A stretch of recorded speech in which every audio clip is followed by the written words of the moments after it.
Bonsoir Bernard. Bonsoir Jean-François, ça va bien? Merci de me recevoir. Bien, merci à toi d'avoir accepté l'invitation, d'être avec nous ce soir pour la dernière de la saison.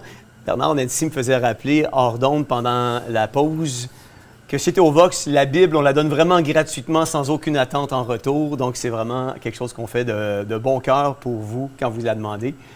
Bernard, nous avons beaucoup parlé de l'épidémie, parce qu'on appelle ça une épidémie, de grippe aviaire ces dernières semaines.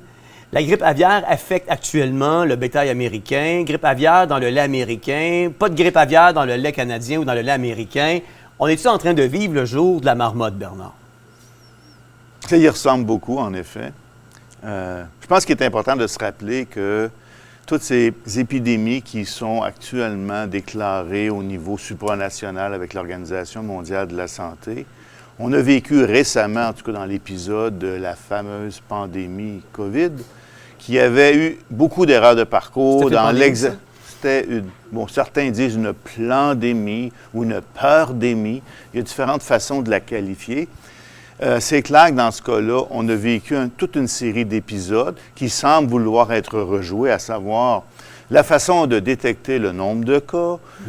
Qu'est-ce que c'est qu'un cas? Est-ce que c'est un malade ou c'est un test, soi-disant, diagnostic de PCR dont on sait qu'il est plus ou moins fiable? Et on rejoue les mêmes tests qu'on fait maintenant chez les animaux, chez les gens où c'est transmis.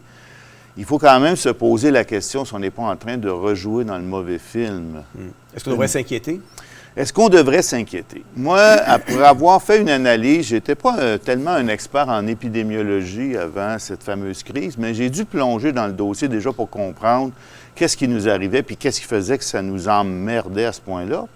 Et durant mon travail sur la Commission d'enquête nationale citoyenne, j'ai vraiment été au fond en écoutant les experts en épidémiologie, dont un, je pense qu'il vaut la peine de mentionner, qui est le professeur Didier Raoult, qu'on a reçu en témoignage. Et une des choses qu'il mentionne, c'est qu'on nous brandit souvent l'épouvantail, puis on le sort un peu indirectement actuellement avec la grippe aviaire, qu'on a fait des expériences de gain de fonction pour rendre le virus éventuellement plus transmissible à l'humain, pas pour infecter les gens, mais pour développer des contre-mesures, pour se défendre contre une éventuelle épidémie. Bon, ce que le professeur Raoult a démontré par des études et non pas des modélisations un peu arbitraires ou fantaisistes, c'est que le virus SARS-CoV-2 qui est venu de Chine au départ n'avait pas un grand potentiel pandémique. Il l'a acquis en cours de route, pas par des expériences qui avaient été faites en laboratoire, mais par la sélection dans la nature. On n'a pas les connaissances à ce moment-ci, d'après les études qui ont été faites par le professeur Raoult sur le virus SARS-CoV-2, pour fabriquer en laboratoire ce genre de virus qui aura un potentiel véritablement pandémique si on utilise comme définition que ça rend des gens très malades, voire que ça crée beaucoup de mortalité.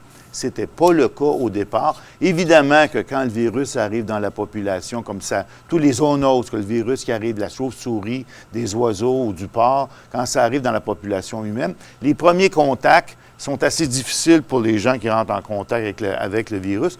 Mais très rapidement, il y a une adaptation qui fait pour que le virus soit de plus en plus transmissible.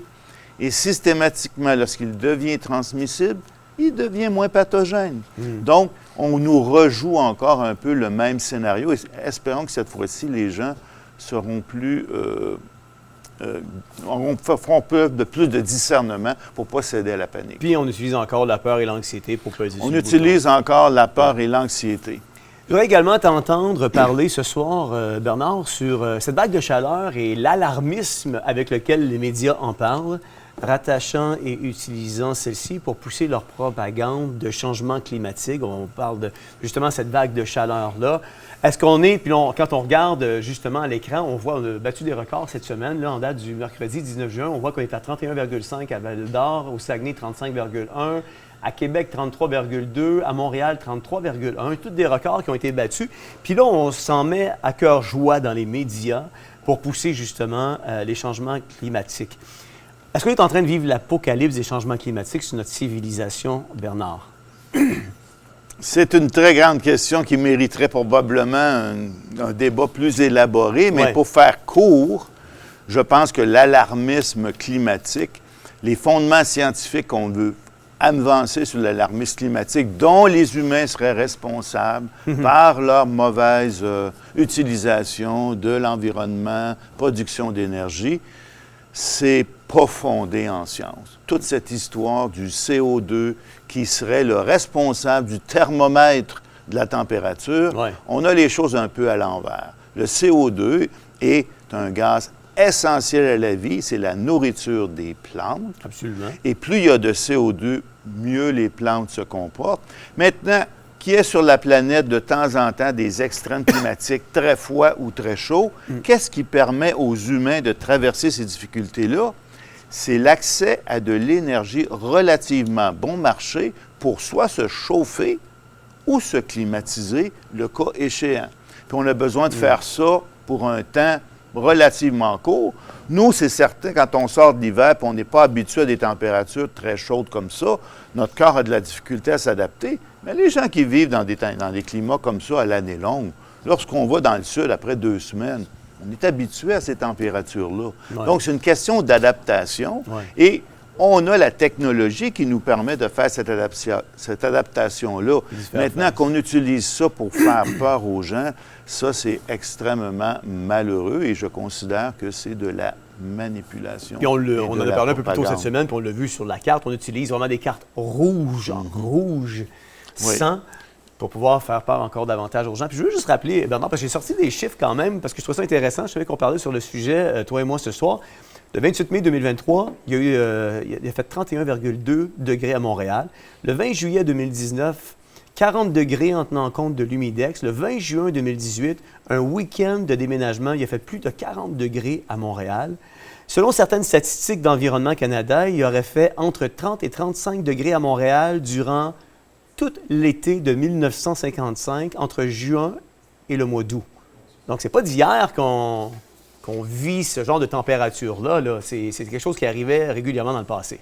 Je me souviens, moi, en 1974, l'année où j'ai eu ma première voiture, j'étais allé faire une balade dans le parc en Outaouais, à la fête de la Reine, donc fin mai, puis on avait une canicule extraordinaire. C'est des choses qui arrivent, les températures fluctuent, et il ne faut pas partir en peur avec ça. Il faut comprendre comment ça fonctionne, puis pour reprendre ce que Marie Curie disait, c'est le temps de mieux comprendre, pour cesser d'avoir peur inutilement. Puis c'est ce que j'encourage tout le monde à faire. Essayez de comprendre la situation et ne vous laissez pas piéger par toutes ces propagandes alarmistes et propagandes de peur. Tout à fait. Bernard, merci beaucoup pour une belle saison. Tu es venu à quelques reprises ici, puis on apprécie toujours tes interventions qui sont judicieuses. Donc, merci pour une belle saison. En espérant te voir durant l'émission de Panel cet été, puis assurément au mois de septembre pour la nouvelle saison de Théovox Actualité. Ça me fera plaisir de collaborer avec vous. Merci beaucoup, Bernard. Au revoir. Je rappellerai, chers auditeurs, que en arrière de l'alarmisme véhiculé à travers les médias mainstream, les médias conventionnels, derrière cette vague de chaleur qui soudainement est apocalyptique au Québec, plusieurs d'entre nous payons des sommes d'argent assez considérables pour aller vivre ces vagues de chaleur-là, soit à Cuba ou n'importe quel pays du Sud, dans des périodes où on veut se sauver du froid. Donc, il n'y a rien d'alarmant, je pense, comme Bernard le dit, si ce n'est que monter votre air climatisé, aller dans votre piscine, puis relaxer, profiter de vos vacances. Un été chaud, c'est toujours agréable.